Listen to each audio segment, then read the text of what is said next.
Guadalcanal, Solomon Islands, October 24th, 1942. Captain Yoshio Tanaka crouched in the jungle darkness, listening to his men move into position around Henderson Field. 2,000 soldiers of the Sendai Division filtered through the undergrowth like ghosts, their footsteps masked by the eternal dripping of tropical rain. No lights, no voices. Only the soft clink of bayonets being fixed, and the whispered prayers of men preparing to die gloriously for the Emperor. Tanaka permitted himself a moment of satisfaction. This was what Japanese soldiers did better than anyone on earth. This was the darkness that belonged to them. The Americans fear the night, he had told his platoon leaders that afternoon. They are children of electric lights and neon cities. They cannot see without their machines. They cannot fight without their radios. When the sun sets, their confidence dies with it. Tonight we will teach them what it means to face soldiers who have mastered the darkness. It was an article of faith throughout the Imperial Japanese Army. Americans were soft, dependent on technology, psychologically unprepared for the intimate terror of night combat. In Malaya, night attacks had shattered British defenses. In the Philippines, darkness had multiplied Japanese strength tenfold. The pattern was clear. When the sun fell, Western armies fell with it. Tanaka checked his watch, luminous hands glowing faintly in the blackness.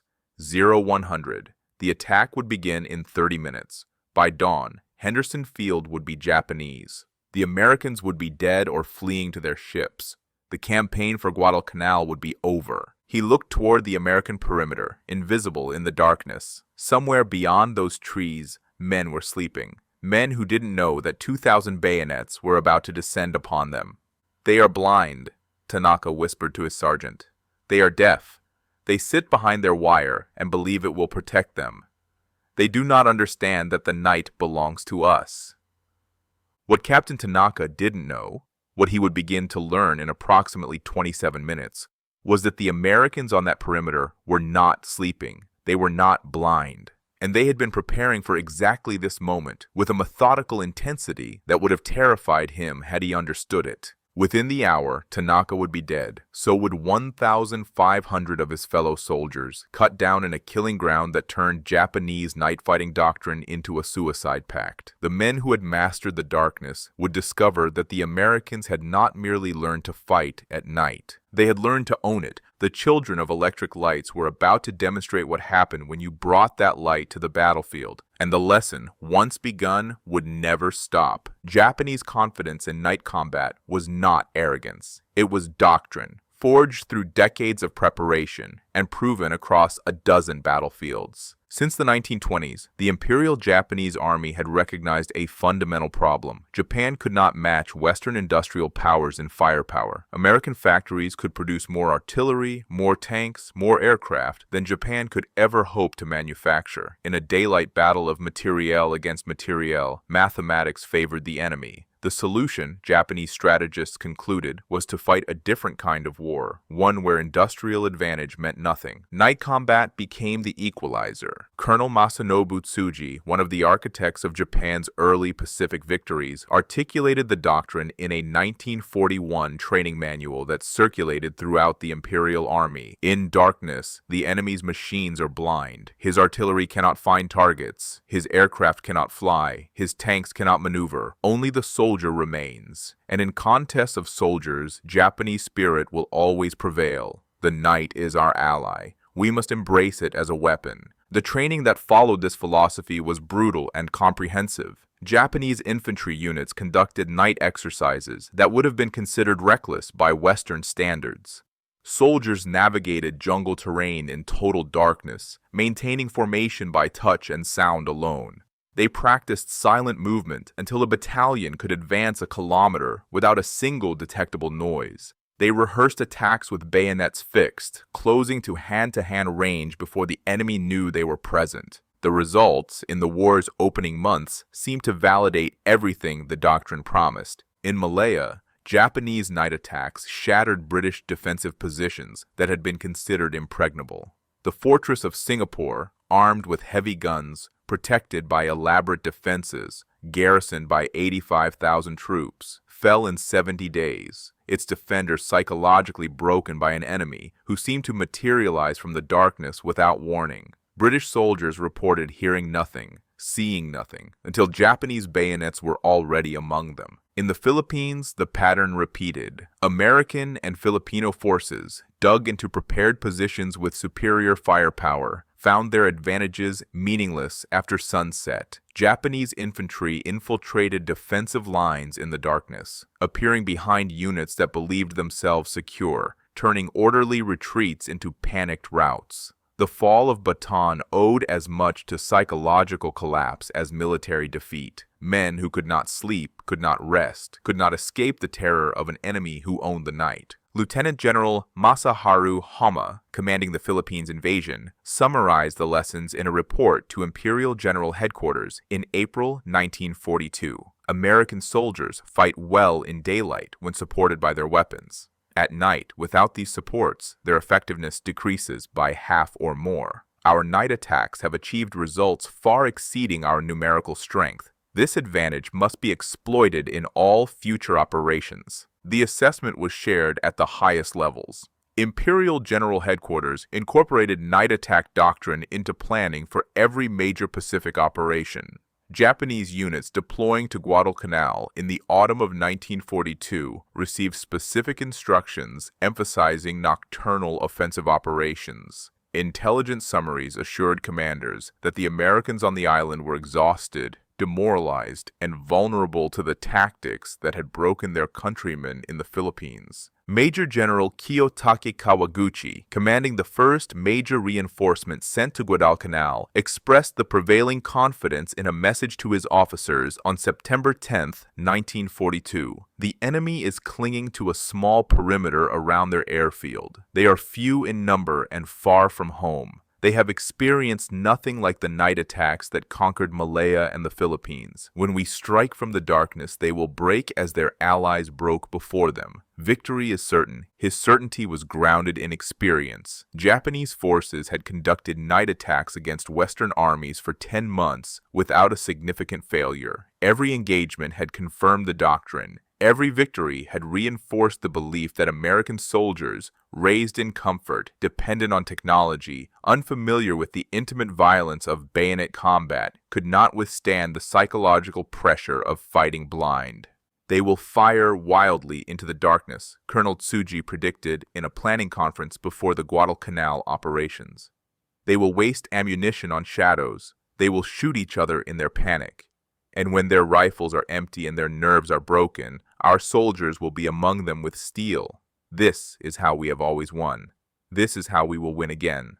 It was a reasonable prediction based on reasonable evidence. The evidence was about to become obsolete. What Japanese intelligence had not detected, what their doctrine had not anticipated, was that the Americans had spent the months since Pearl Harbor studying their own defeats with ruthless honesty. The lessons of Malaya and Bataan had not been ignored, they had been learned. And on Guadalcanal, the students were about to demonstrate their education. The revolution began in the aftermath of humiliation. In the weeks following the fall of Bataan, a Marine Corps colonel named Merritt Edson sat in his office at Quantico, Virginia, reading after-action reports that made him physically ill. Page after page detailed the same pattern. American units, well-armed and adequately supplied, disintegrating under Japanese night attacks. Men who had fought bravely in daylight breaking completely when darkness fell. Defensive positions abandoned without being overrun. The psychological collapse preceding the physical defeat. Edson had been a Marine for 25 years. He had fought in Nicaragua, hunted bandits in the jungle, learned warfare in conditions that bore no resemblance to the European battlefields that dominated American military thinking. He understood in a way that many of his colleagues did not, that the Pacific War would be won or lost in the darkness of tropical nights. "We are training men to fight the wrong war," he wrote in a memorandum to Marine Corps headquarters in May 1942. "We teach them to shoot at targets they can see. We teach them to maneuver in formations visible to observers. We teach them that firepower wins battles. None of this prepares them for an enemy who attacks when they cannot see, who infiltrates positions they believe secure, who turns their own fear into his greatest weapon. His proposed solution was radical. Train Marines not merely to endure night combat, but to dominate it. Not through the Japanese method of offensive infiltration, but through defensive discipline so absolute that attacking into American positions would become suicide. The key insight was psychological as much as tactical. Japanese night attacks succeeded not because they were militarily overwhelming. They often involved forces smaller than the defenders, but because they induced panic. Men fired at sounds, men fired at shadows, men fired at each other. Ammunition was exhausted, shooting at nothing. Units lost cohesion. Officers lost control. By the time Japanese infantry actually closed with American positions, the defense had already destroyed itself. Edson's doctrine attacked this psychology directly. The first principle was simple, brutal, and counterintuitive. Do not fire at night unless you have a clear target. The natural instinct when attacked in darkness is to shoot, Edson explained to his officers. This instinct is fatal. Every muzzle flash reveals your position.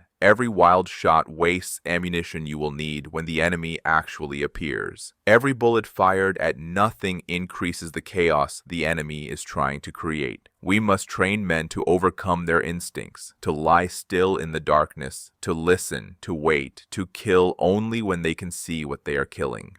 The training program that emerged from Edson's vision was among the most demanding the Marine Corps had ever implemented. Units spent weeks in night exercises, learning to navigate without light, to communicate without sound, to maintain position discipline when every nerve screamed for action. They practiced lying motionless while instructors simulated attacks around them, firing blanks, throwing firecrackers, screaming in Japanese. Men who broke discipline, who fired without targets, who abandoned positions, who panicked, were recycled through training until they learned. Lieutenant Colonel Louis Chesty Puller, commanding the 1st Battalion, 7th Marines, added his own refinements to the doctrine. Puller had fought guerrillas in Haiti and Nicaragua, and he understood that night defense required preparation that began in daylight. A man cannot fight at night in terrain he does not know, Puller insisted. Every Marine must know his position, his fields of fire, the positions of the men beside him, the location of every weapon that will support him. He must know these things so completely that he can fight blind, because at night he will be blind. His units spent their daylight hours preparing for darkness. Fields of fire were cleared and measured. Artillery targets were pre-registered on likely avenues of approach. Machine guns were positioned in interlocking patterns that created killing zones no attacker could cross. Every Marine learned not just his own position, but the positions of the men on either side, so that if one fell, others could cover his sector. The final innovation was illumination, not the continuous light that would reveal defensive positions, but controlled, deliberate illumination timed to catch attackers in the open. Naval star shells, mortar flares, handheld pyrotechnics would turn darkness into daylight at the moment of maximum vulnerability, when Japanese soldiers were committed to their assault and could neither advance nor retreat. "We will let them come to us in the dark," Edson summarized. "We will let them believe they are invisible, and then we will show them that we have been watching all along." By August 1942, the first units trained under this doctrine were loading onto transports bound for the Solomon Islands. They were about to face the finest night-fighting infantry in the world. They were ready. The Japanese didn't know it yet. Doctrine is not discipline. Training is not combat. And Guadalcanal nearly broke the Marines before they could prove what they had learned.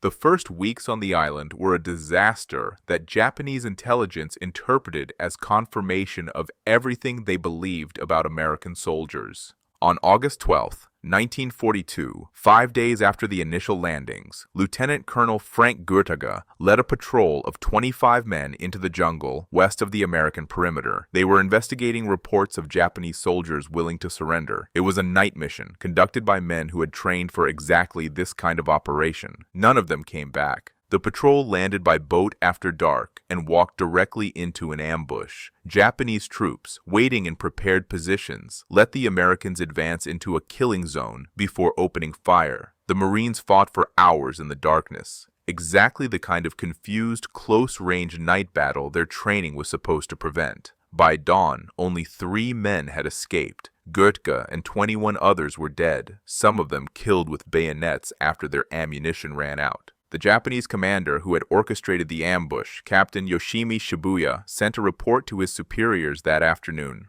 American night patrol annihilated with minimal casualties. Enemy soldiers displayed predictable behavior, confusion, poor fire discipline, inability to coordinate in darkness. Assessment of American night fighting capability remains unchanged. They cannot fight what they cannot see. The Goetke disaster sent shockwaves through the Marine Command on Guadalcanal. Men who had spent months training for night combat had been slaughtered in their first real test. The confidence that Edson and Polar had worked to build began to crack. Patrols became hesitant. Units that should have been aggressive in the darkness turned cautious, waiting for daylight to move, surrendering the initiative that night operations required. Worse, the jungle itself seemed to fight alongside the Japanese. The tropical darkness on Guadalcanal was absolute, a blackness so complete that men could not see their own hands. The rainforest amplified every sound, turning footsteps into thunder and whispers into shouts. Insects screamed, animals crashed through undergrowth. The sensory environment was overwhelming, and exhausted Marines, already weakened by malaria and short rations, found their training dissolving under the pressure. The darkness here is not like any darkness I have known, Private First Class James Henderson wrote in a letter home that would never be sent. He died 2 weeks later on Edson's Ridge. It has weight. It presses on you. Every sound could be the enemy. Every shadow moves. I understand now why men shoot at nothing. The nothing feels like it is trying to kill you. Japanese probing attacks in late August reinforced the perception that American night discipline was fragile. Small units infiltrated the perimeter, testing defenses, measuring responses. They found what they expected: Marines who fired at sounds, who wasted ammunition on empty jungle, who could be manipulated into revealing their positions with a few well-thrown rocks or shouted Japanese phrases. Colonel Akinosuke Oka, commanding a regiment that would participate in the October offensive, compiled an assessment based on these probes. The American perimeter defense relies on firepower that becomes ineffective after dark. Their sentries are nervous and undisciplined. They reveal positions by firing at provocations. Their supporting arms, artillery, mortars, are slow to respond at night and inaccurate when they do.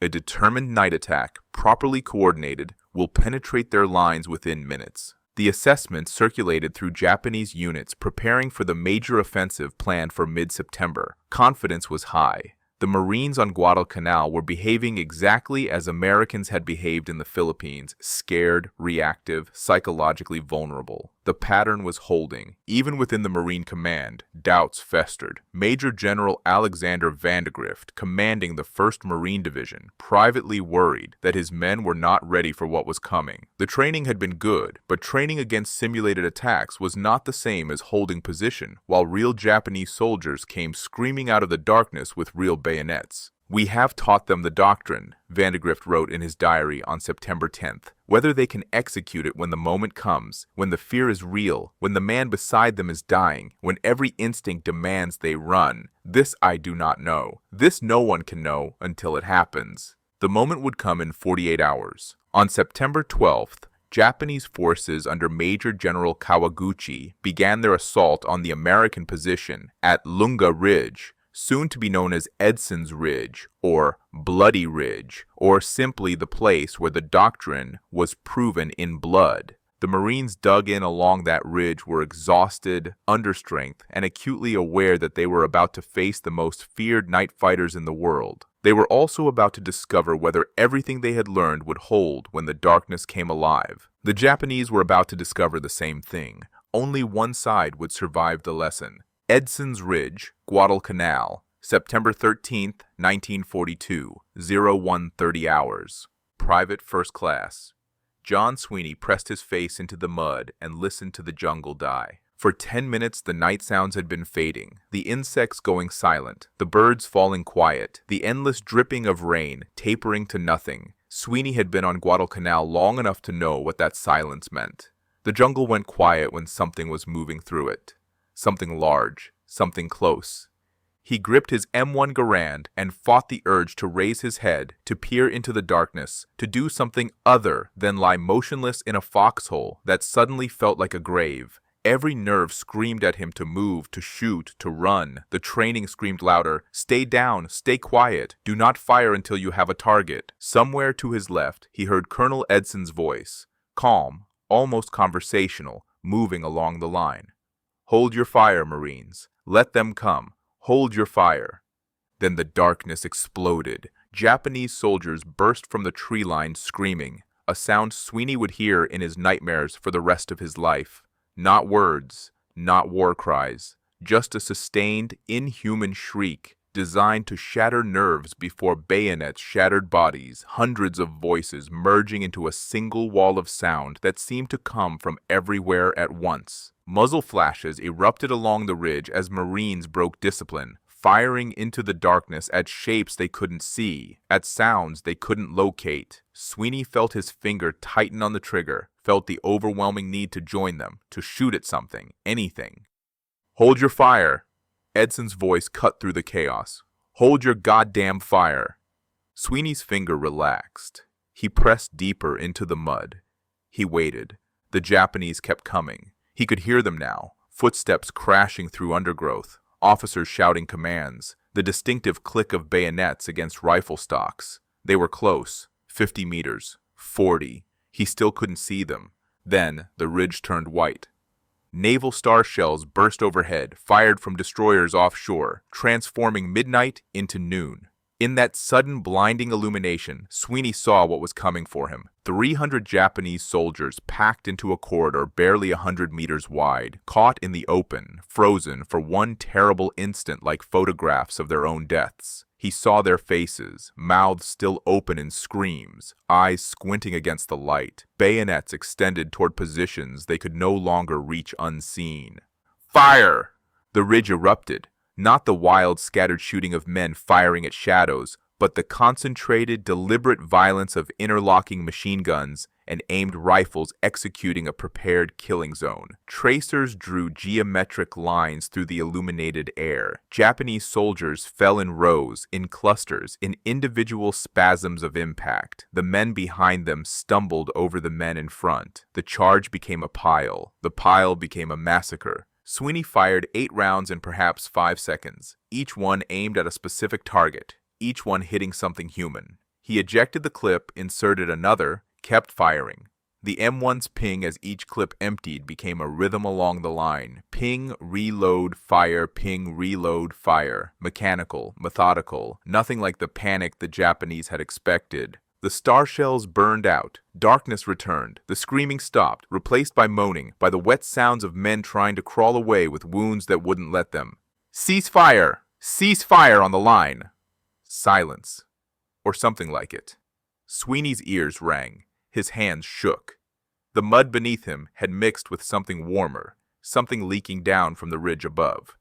A second wave came 20 minutes later. The star shells caught them too. Then a third wave, just before dawn. By sunrise, the ground in front of the Marine positions was carpeted with Japanese dead. Estimates would later range from 600 to 800 bodies in an area the size of 2 football fields. Colonel Edson walked the line as light crept over the ridge. He stopped at Sweeney's foxhole and looked down at the young private, still gripping his rifle, still staring at the killing field below. "You held," Edson said. It wasn't a question. "Yes, sir." "They'll come again tonight. Different sector, maybe. Same tactics. Will you hold again?" Sweeney looked at the bodies. He thought about the training, the drills that had seemed pointless, the discipline that had seemed impossible, the doctrine that had sounded like theory, until it became the only thing keeping him alive. "Yes, sir," he said. "I know how now." Below the ridge, in the shattered remnants of his battalion, Lieutenant Takeshi Yamamoto lay with a shattered leg, waiting for death or capture. He had led one of the assault companies, had been among the first to emerge from the tree line, had seen the star shells ignite, and understood in that instant that everything he believed about American night fighting was wrong. They had not panicked. They had not fired wildly into the darkness. They had waited, patient, silent, invisible, until the moment of maximum vulnerability. Then they had killed with a precision that Japanese doctrine insisted Americans could not achieve. "We thought we owned the night," he whispered to no one. "We were tenants, they were the landlords, and they were simply waiting for us to come home." He was captured at dawn, one of fewer than 100 Japanese survivors of the Edson's Ridge assault. He would spend the rest of the war trying to explain to interrogators what had happened on that ridge, how the Americans had turned Japanese doctrine inside out, how they had used the darkness as a weapon against the men who believed they had mastered it. No one in Tokyo wanted to hear it. They would hear it eventually. They would hear it on every island from Guadalcanal to Okinawa, in every night attack that ended in slaughter, in the silence of men who charged into American lines and never came back. The landlords had served their eviction notice. The tenants never recovered. The lesson of Edson's Ridge was written in blood across every island that followed. 6 weeks after the September slaughter, Japanese commanders launched their largest night offensive of the Guadalcanal campaign. The Sendai Division, 2,000 men under Major General Yumio Nasu, attacked the American perimeter near the Matanakau River on October 24, 1942. Captain Yoshio Tanaka, confident in the darkness that belonged to his people, led his company toward Henderson Field. They advanced into a killing ground that made Edson's Ridge look merciful. The Americans had spent 6 weeks improving their defenses. Artillery had been pre-registered on every approach. Machine gun positions had been dug deeper, reinforced, interconnected by communication trenches. Barbed wire, miles of it, had been strung in patterns designed to channel attackers into predetermined kill zones. And the Marines manning those positions had learned something that couldn't be taught in training: the absolute knowledge that discipline meant survival. Private First Class Mitchell Page, commanding a machine gun section on the ridge above the Matanikau, would later receive the Medal of Honor for what he did that night. When his entire crew was killed or wounded, he continued firing alone, dragging his .30 caliber water-cooled machine gun from position to position, burning through barrel after barrel until his ammunition bearers couldn't keep pace. At one point, cradling the weapon in his arms, a gun meant to be fired from a tripod, he walked forward into the Japanese assault, firing from the hip, the barrel glowing red in the darkness. "They kept coming," Page testified afterward, "wave after wave, and we kept killing them. They'd pile up in front of the wire, 3 deep, 4 deep, and the ones behind would climb over the bodies, and we'd kill them too. I don't know how many I killed that night. I stopped counting after 50. The count didn't matter, only the trigger mattered." By dawn, over 1,500 Japanese soldiers lay dead in front of the American positions. The Sendai Division had effectively ceased to exist as a fighting force. General Nasu was among the dead, killed leading a final desperate charge just before sunrise. His last recorded words, shouted to officers trying to pull him to cover: "The Americans do not fight as we were told. The Americans—" He never finished the sentence. The survivors straggled back to Japanese lines with reports that their commanders initially refused to believe. The Americans had not panicked. They had not broken. They had not even seemed surprised. They had waited in their positions, silent and invisible, until the moment of maximum slaughter, and then they had killed with the efficiency of machines. Lieutenant Colonel Kusukichi Tanaka, no relation to Captain Yoshio Tanaka, who had died in the first minutes of the assault, submitted an after-action report that broke with every previous assessment of American capabilities. "Our night attack doctrine assumes psychological collapse of the enemy upon contact. This assumption no longer holds.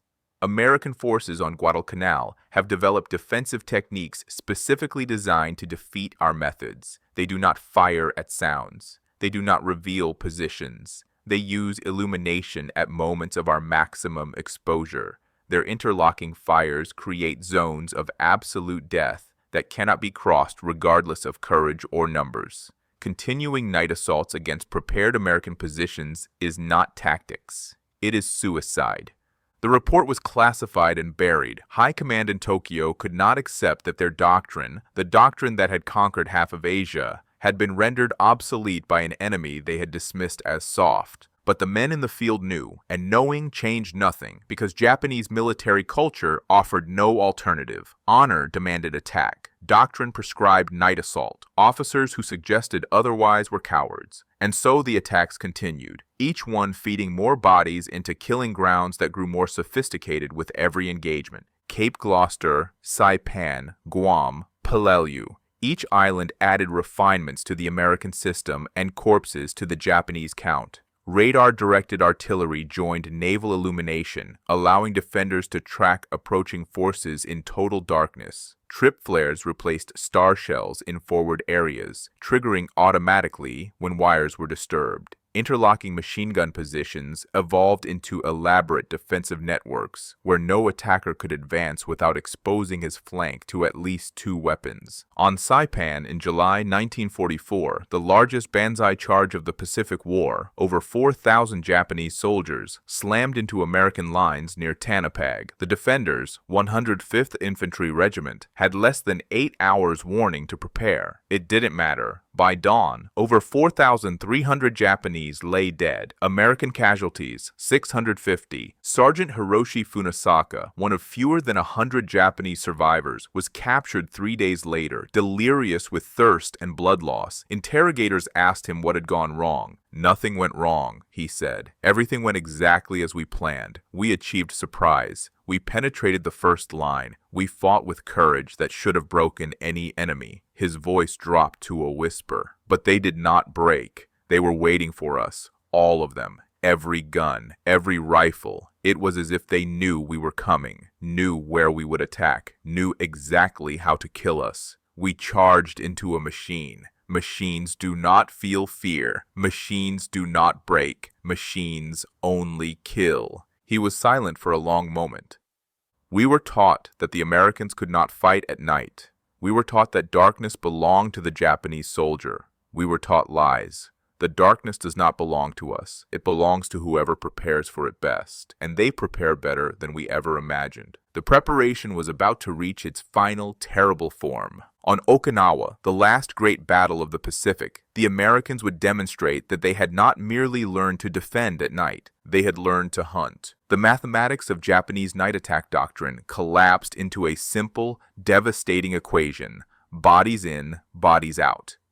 Between August 1942 and August 1945, the Imperial Japanese Army launched an estimated 247 major night attacks against American positions in the Pacific Theater. Of these, 11 achieved their tactical objectives. The remaining 236, over 95%, resulted in failure, ranging from costly repulse to complete annihilation of the attacking force. The casualty ratios told a story that no doctrinal revision could overcome. At Edson's Ridge, 800 Japanese dead, 104 American. At the Matanikau, over 1,500 Japanese dead, 86 American. At Saipan's Tanapag, 4,300 Japanese dead, 650 American. At Iwo Jima's infiltration attempts, an estimated 2,100 Japanese dead, fewer than 200 American. The same pattern, repeated with mechanical precision across every island, every assault, every screaming charge into American guns. Total Japanese casualties from night attacks against American forces exceeded 67,000 killed, more than fell in many conventional battles, more than some nations lost in entire wars. These were not casualties inflicted in pursuit of victory. They were casualties suffered in pursuit of a doctrine that had become an elaborate form of suicide.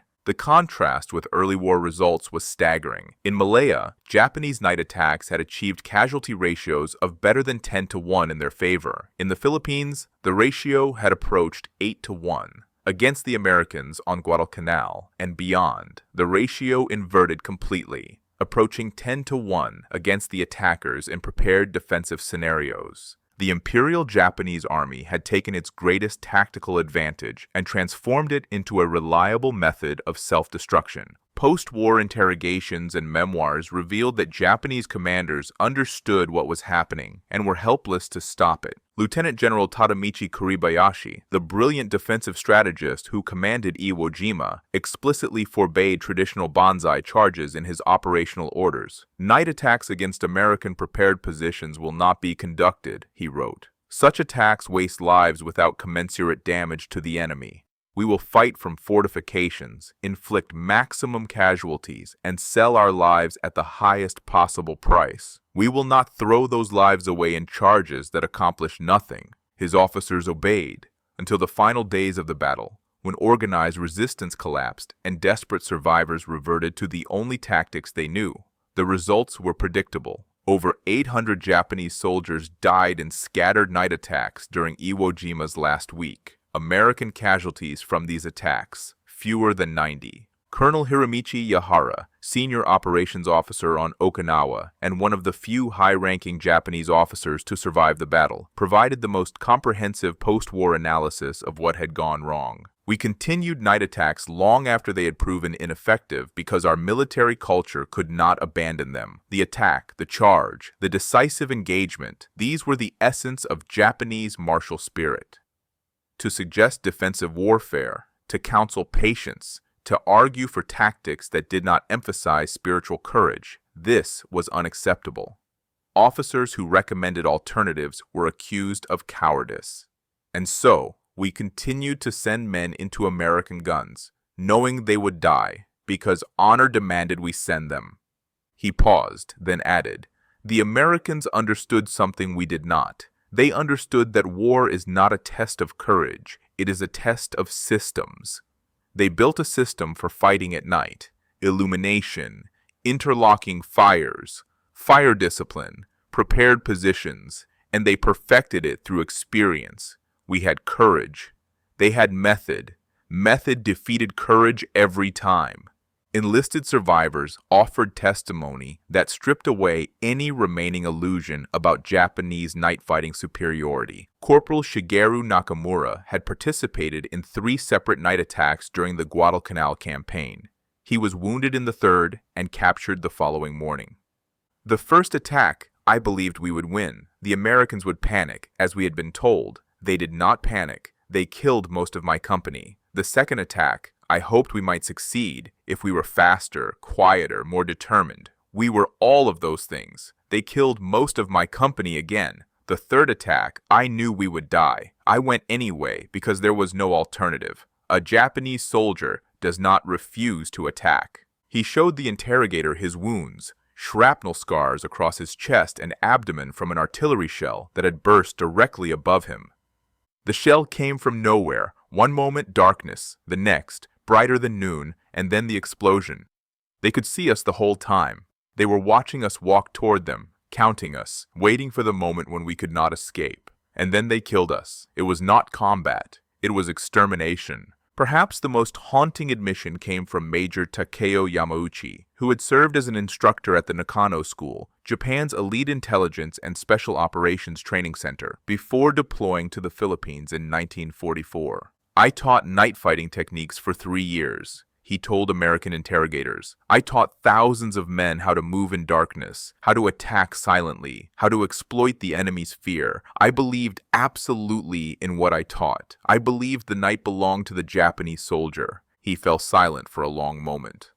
"On Luzon, I led a night attack against an American position near Clark Field. I had 200 men, all trained in the methods I had taught. We achieved complete surprise. We penetrated their outer wire without a single shot fired. I was certain that we had won." His voice dropped.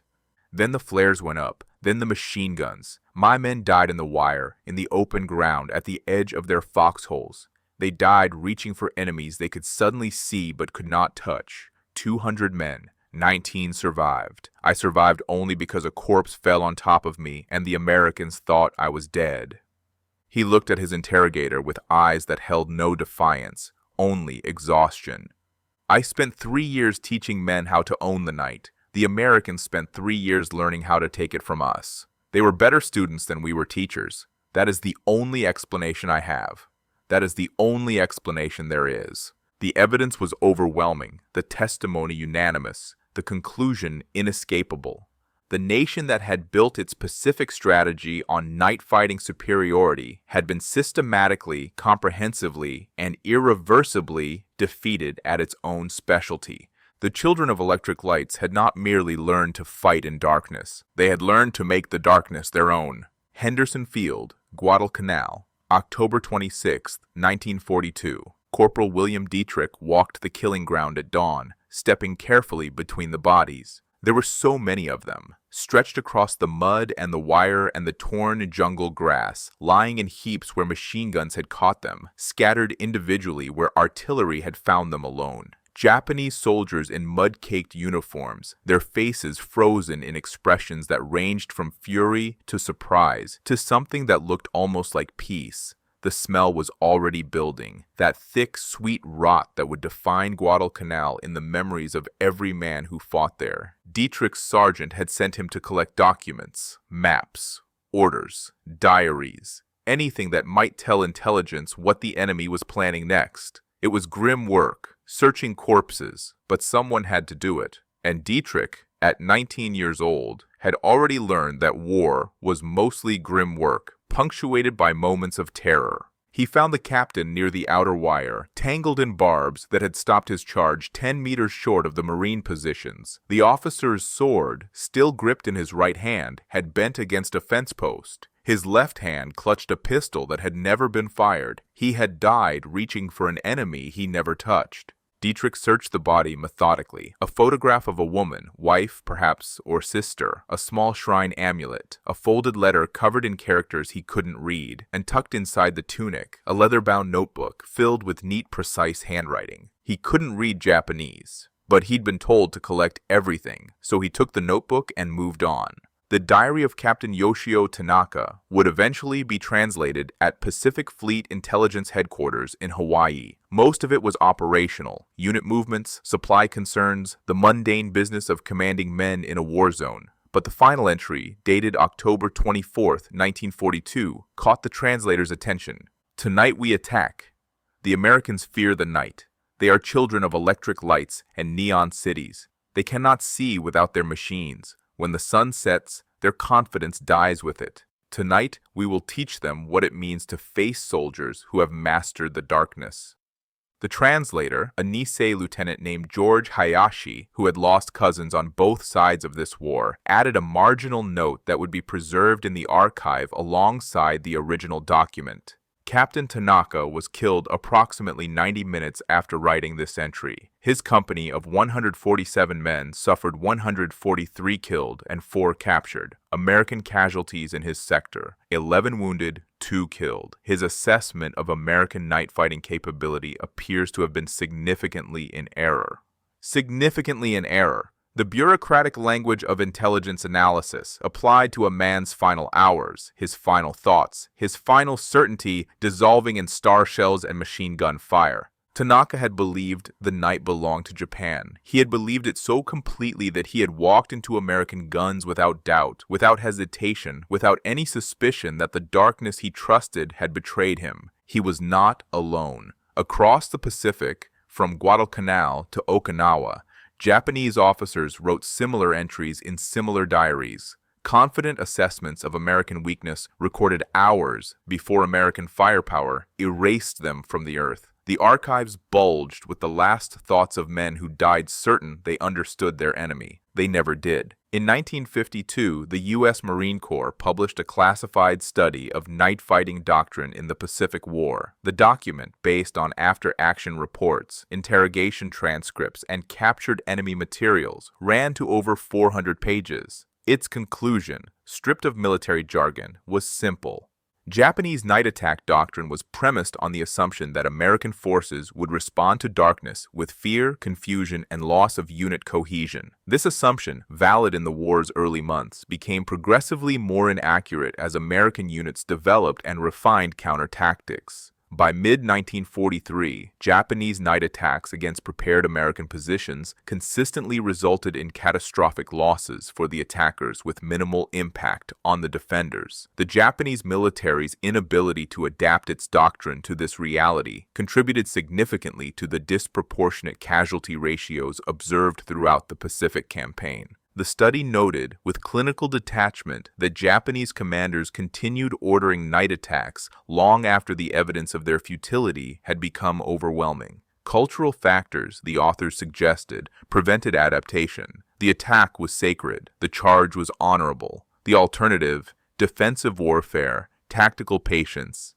The admission that spirit could not overcome system was psychologically impossible. And so, the charges continued, and the bodies piled up, and the darkness that was supposed to belong to Japan became a killing ground where Japanese soldiers went to die. Colonel Merritt Edson retired from the Marine Corps in 1947. He had earned the Medal of Honor on the ridge that bore his name, had gone on to command a regiment at Tarawa, and serve as Chief of Staff for a division at Saipan. He had seen, more clearly than perhaps anyone, the transformation he had helped create, the American military learning to own the night, one bloody lesson at a time.